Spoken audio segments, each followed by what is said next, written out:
Winter is not over and neither is the card making. This is Jamie with Color Flutter Creations, and today I'm going to be making some winter themed gratitude cards using a bicycle die, a hillside die from Paper Rose, and this Concord and Ninth Snowflake Turnabout stamp. It actually creates snowflakes in a variety of ways depending on how many times that you want to turn and stamp. I do have a Concord and Ninth Turnabout jig, and that is what you use in combination with the Turnabout stamps. This jig that I have is an old jig, so they do have a newer one, and it actually makes the turning of the stamp or your cardstock a lot simpler. But I'm going to show you how to make these cards two ways. One is going to be using the Turnabout jig that you can see I'm placing into my Misty Precision Stamping tool. And I'm going to then show you another way without using the jig.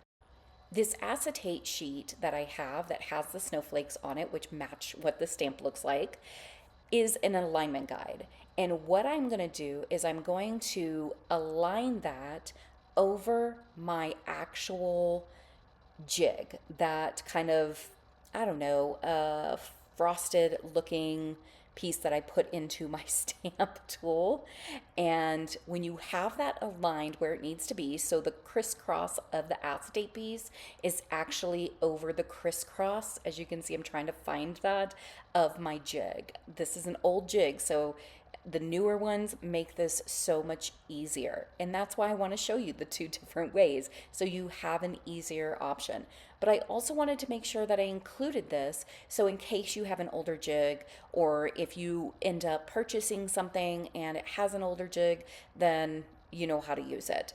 I'm taking some mint tape to keep that acetate piece down, because otherwise I have nothing for it to kind of lay on, and I really need this in order to stay center, and that way I can take my stamp, as you can see here, and put it over my acetate piece. So I'm seeing which way it's going to go, and what I'm doing is I'm starting with one small piece of the stamp, making sure I'm aligning it and then kind of moving around. And because the stamp, is polymer, it does allow a little bit of flexibility. So I'm just making sure that is all aligned, closing the lid on my Misty, and then I am picking up the actual stamp, which also picks up that acetate sheet. Now I don't need that, so I'm just going to go ahead and put that aside. Now I need to take my cardstock and I need to align it onto the jig. So here you can see, hopefully, where there's some little notches on my jig, and that is where I'm going to want to align the corner of my cardstock onto the jig. This I actually found to be a little bit difficult.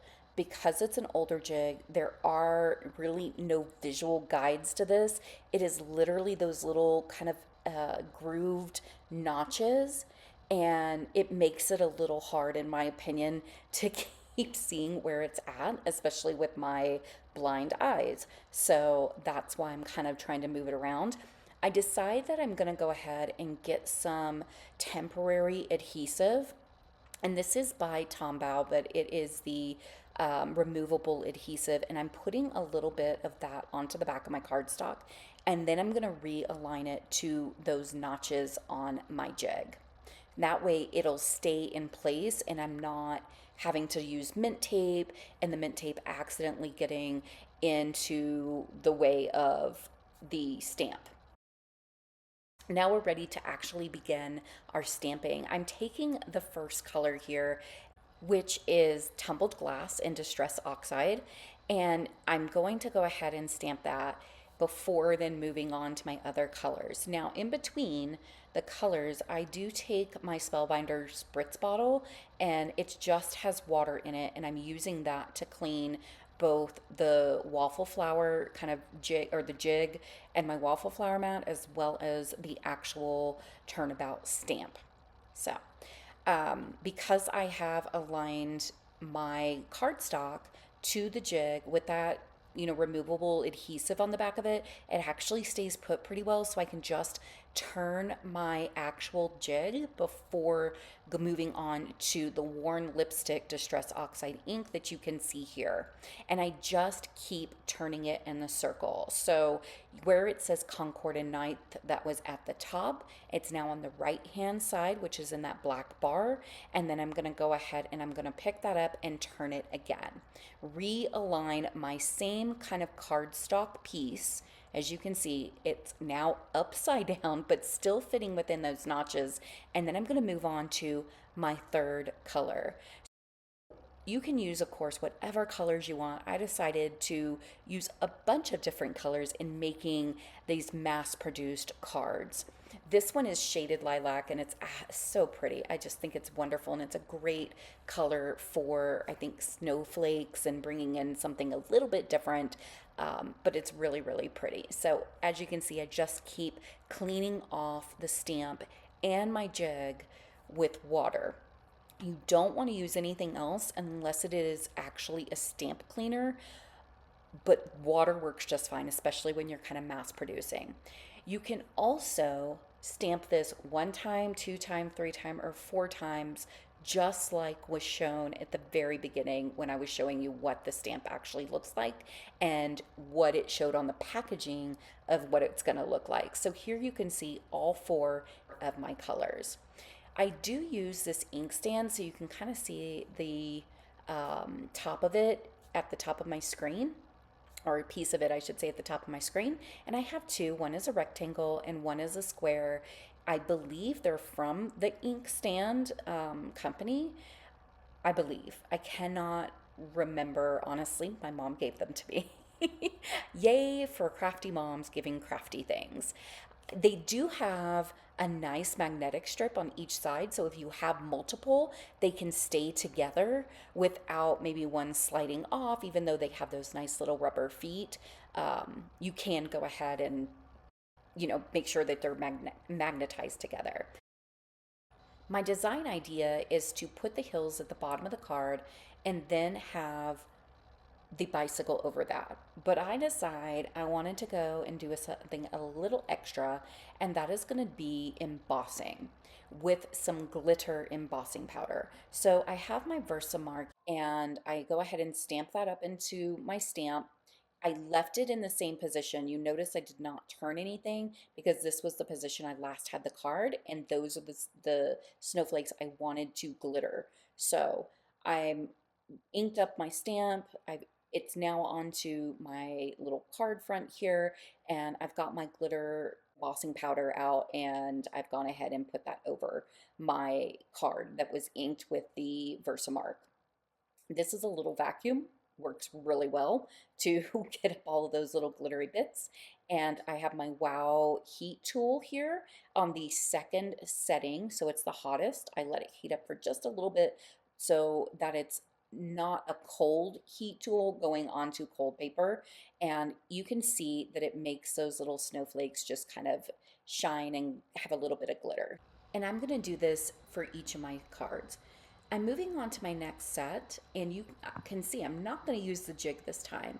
I put cardstock down onto my waffle flower sticky mat that's in my MISTI, aligned it using the actual aligning guides that are on the waffle flower mat, and then I put down the alignment guide. I taped it, and I'm doing the same steps as before, where I then align my stamp onto the alignment guide, and I use that to pick up the alignment guide and keep my stamp positioned. So I've got my next set of colors here. I've got my ink stand, which really does work really well to keep holding my little ink pad here, and then that way I can easily pick it up and put it back and pick it up and put it back. This Distressed Oxide color is Shabby Shutters. It is a wonderful color. If you don't own this color, I highly recommend it. It's not quite a sage color. It's not really an olive color. I don't really know how to describe it. It is just a wonderful color to have. And then the second color I'm using is the Twisted Citron. I do move my cardstock. As you can see, I'm trying to make sure that the stamp isn't going to overlap, and I know exactly where I need to align everything to onto my cardstock as far as those snowflakes and where they're going to hit because I'm not using that jig. So I'm kind of making a mental note of where it is in each of the positions when I turn it, but also making sure that when I close my lid before I'm actually pressing the ink down onto my cardstock, it's where I really want it to be. And if there's a little bit of overlap, that's perfectly fine. Snowflakes don't fall where you see every single snowflake. There's going to be overlap. And to me, the overlap also creates this wonderful depth and dimension to it. And think about how you could even kind of make this where it feels like those snowflakes pop out of the card. And I love these greens with the spun sugar and festive berry inks as well. I think it's a really wonderful color combination. And then I continued with my glitter embossing powder over those snowflakes for this set as well. The last set of cards is going to have ice spruce, and that's what I'm starting with here. And then I end up moving on to evergreen bough, and I also have wilted violet, and I'm throwing in a different kind of ink, which is the Lisa Horton Crafts metallic ink in solid gold. And it really does make the card pop. So, same process as before. I'm not using the jig here either, just the alignment of my waffle flower sticky mat that is in my Misty stamp tool.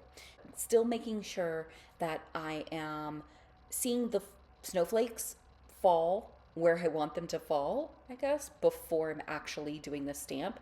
And I found this honestly to be a lot quicker and easier because I wasn't having to try and align my cardstock to the little notches. And here's that solid gold metallic ink. It is really beautiful and just looks amazing. In doing my cleanup here, I decide to take another piece of cardstock and I'm just kind of smooshing that down into my stamp to pick up any of that gold ink that is left. There was quite a bit left on the stamp and I did not want that to go to waste. So I want to use that in another project or in another way. Y'all know I love all the scrappy goodness that I can get and nothing goes to waste. We are done with our ink blending and we are moving on to all of our die cutting. I have a Spellbinder Scout tool out. This is a wonderful little die cutting machine. It's just like the Platinum 6 but smaller. The platform base is about 3 inches wide and I find this to be really helpful for all of the small little die cutting without having to pull out my big machine. So this die I'm using, it's just a miscellaneous die. I think I got it off of Amazon. If you've watched any of my other videos, I actually use this same die in a fall video, and that's where my spouse saw this die being used and asked me to do 15 thank you or gratitude type winter cards. So they saw this die and said, hey, this matches with the company that I work for, and I want to go ahead and have this used in these cards for some winter themed thank yous. So that led to this project here. And yes, I'm only making 15 cards.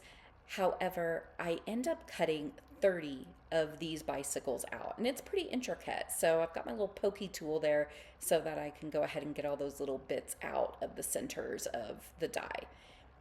I'm gluing two together. So technically I've cut out 30 of these bicycles and then I'm doubling them up just to create a little extra sturdiness to it as well as some additional dimension. This is a pretty flat card, but I do want there to be some elements of layering. I have from Imagine Crafts some shimmer spray in Frost and Sparkle that I'm using for my hills. Now I already went ahead and I cut the hills and using both of those hill dies onto just some scrap white cardstock that I have, and I'm just spraying and spraying and spraying. So I did half of them in the sparkle and I did the other half in the frost, and that way it kind of gave a little bit of different depth when I layer these two hills together. This hill border kind of die, I guess, set also is stitched, and I love a good stitch or some kind of element onto the edging. So there's all my bicycles, here's all my hills, and now I need to cut down all of my actual card panels. So that's what I'm doing now. I know I could have cut my panels down before I ever started this video and all of the stamping, but I wasn't sure if I wanted to use the full panel or if I wanted to trim it down and kind of layer it. I then decided to layer it because I am not making a top fold or side fold card. Actually, these are going to be pretty flat cards where the organization can write on the back of it instead of having to have something a little bulkier. So I moved on to cutting all of the hills. This hill die has a nice kind of stitched border to it, which I really, really like. And I'm used a whole bunch of 2-inch wide scrap pieces of cardstock that I had. So keeping those, it really does come in handy for so many different things. And we do not waste things. Here is a little close up of what it looks like using that hillside die. It has that nice little stitch edging to it, which I absolutely love. I have all of my card panels done, and then I have all of my hillsides cut out, and I'm just going to figure out how do I want to lay these out onto my card panel. And once I figure that out, I grab my glue. I put all the rest of my Barely Art glue into a little bottle because it just was going to be easier. And I'm aligning that onto my front of my card panel at the very bottom.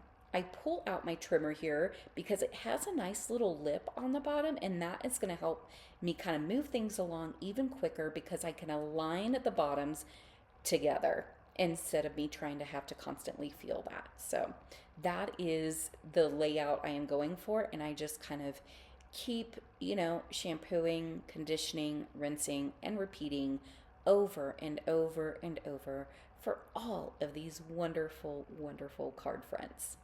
I really enjoyed making these. Making 15 doesn't sound quite time consuming. It is. I had to remind my spouse that typically one card with all of the stamping and to complete everything that you're going to end up seeing for the card, it takes about an hour. And so this was about, 15 plus hours to complete all of the sets. Hence the reason my mood was so frazzled. It was a rushed project, and I still think it turned out beautiful.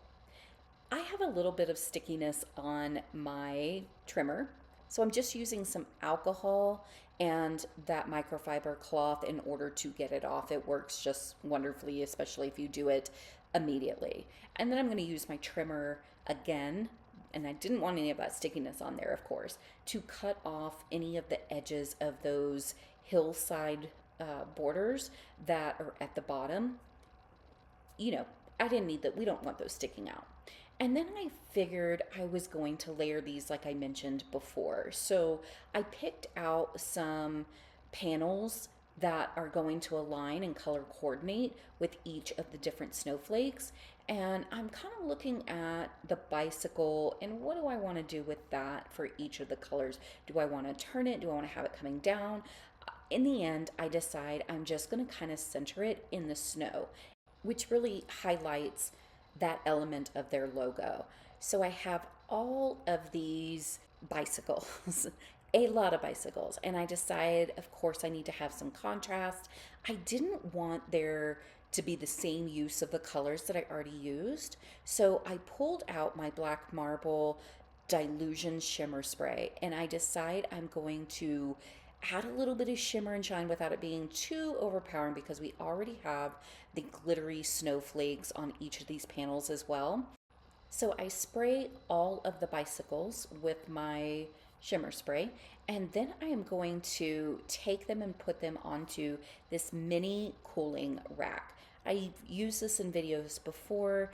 It's from Tiffany Solorio. It was an idea that I gained from one of her videos.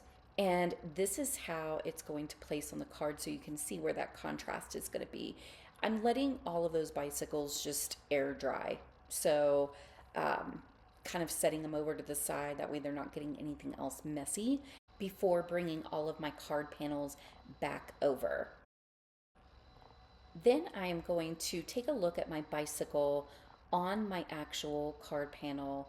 I'm I'm just going to center it, but then also I have some pre-embossed sentiments from my stash. So I'm using a variety of different types of sentiments on these cards so I don't have to go and make and emboss a whole bunch of others because I already have a bunch in my stash. So this is going to help me speed things along and get these produced even quicker.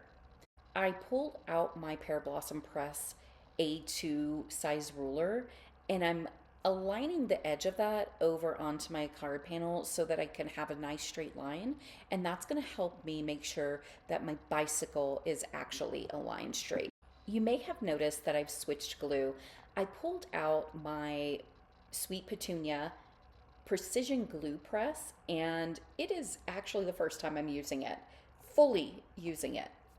It's got a bottle of Nuvo glue that comes with it, and then it has an empty bottle that you can fill with your own glue, which I'll be putting probably my Barely Art in at a later date once I finish all the Nuvo glue. We'll see how the glue press works and how I like it, and I will let y'all know as I continue on in my videos. So far, it's been really simple and I've really enjoyed it. It's helped my hands immensely from trying to squeeze large bottles of glue. I finished putting all of the bicycles onto my card panels, and then I'm going to put my card panels onto those little other pieces, panel pieces to frame them. The purple ones here with those added little lines and whatnot, that is because they're actually file folders that my mom gave me a whole bunch of them and I cut them up because I liked the color and it was, file folders are a really great weight. So I didn't want them to go to waste and thought I could use them for purposes just like this. So I'm going to go ahead using the glue, putting all of those, and I really think that it trims it out really nice and makes the panels pop even more, especially with those bicycles. Doesn't that dark bicycle on that card panel just kind of make everything come together? I think so too. I bring out all of my sentiments. Like I mentioned, I have a whole bunch already in my stash that I keep for purposes just like this when I need to really make a whole lot of cards, don't have a ton of time, or I just need to whip up a card really quick and I need a sentiment. So I enjoy having a bunch of sentiments in my stash. There's some here that you can see, like this one is, I think it's silver embossed on white, and I don't really like that. So I either decide that I'm going to use the black background with either a silver or gold, or the white with the black ink embossed on it. I find that it just kind of makes everything pop and that sentiment come out just a little bit more. I did at one point think that I was going to go ahead and use the sentiments that are on just the white cardstock, but I really did change my mind about that. As you can see here, I decided I'm going to pull that off and I'm going to do something different with all of these. So I kind of push them aside, bring back out my Splat matte box and that shimmer spray, that Dylusion shimmer spray in the black marble. It kind of was going everywhere. There's something with the altitude with where I'm at, I'm just not used to. So I'm spraying them. That gold embossing or silver embossing is going to resist the spray. So I have no worries that my sentiment is going to be messed up. It's literally just going to color the cardstock, which is exactly what I want. Now I could have probably used ink here as well and just, taken some black ink and run it over and done it that way, but I thought this would actually then bring the matching of the bicycle to the sentiment. So I'm rubbing it off the ink or spray, I should say. I'm rubbing the spray off of my sentiments, and then I'm going to dry them with my heated tool. This way I can go ahead and use them immediately. And I think that you will probably agree that this really does make a difference. You saw kind of how that white one looked on there, and then having these with the black instead, it still kind of makes that sentiment as well as the bicycle then the focal point. And that's what I wanted. The logo bicycle as a focal point and the sentiment as a focal point. I think it looks really good. I now have all of my cards what I thought was going to be done. But then that little bicycle basket just called me, and I pulled out my nice little festive greenery stash that I already have, my Pro Pick tool from scrapbook.com, and I'm going to use these to insert little pieces of this greenery. So I'm going to cut off just little snippets, just snip, snip, snippety snip here and there to have little branches and little bits of the berries that I can tuck into the basket. The pokey piece of my tool is really going to help me get underneath the basket. Remember, I already glued these down. I was not planning on doing this, so I needed to kind of be able to pull up at least a piece of the basket that I could then lay a little bit of these into, so it kind of shows that it's coming out of the basket. I hope that makes sense. I really think these added elements, taking the extra time and care to add additional details like this, even if it is after the fact, it doesn't matter. It makes your card go from a really great card to kind of a wow card. It really added a lot of additional dimension to this card and depth to the card without being extra bulky. All the cards are done. I think they turned out absolutely fabulous. I hope this brought you some winter inspiration. Just because the holidays are over doesn't mean that winter card making needs to be. You can do gratitude cards that are winter themed, even using something as like a snowflake stamp for a winter themed birthday card. It's a great way to keep the winter crafting alive. Thank you for joining me. I hope truly this gave you some great inspiration and you loved these cards as much as I did. Until next time, my friends. Thank you for supporting me by subscribing, liking, commenting, and sharing this video.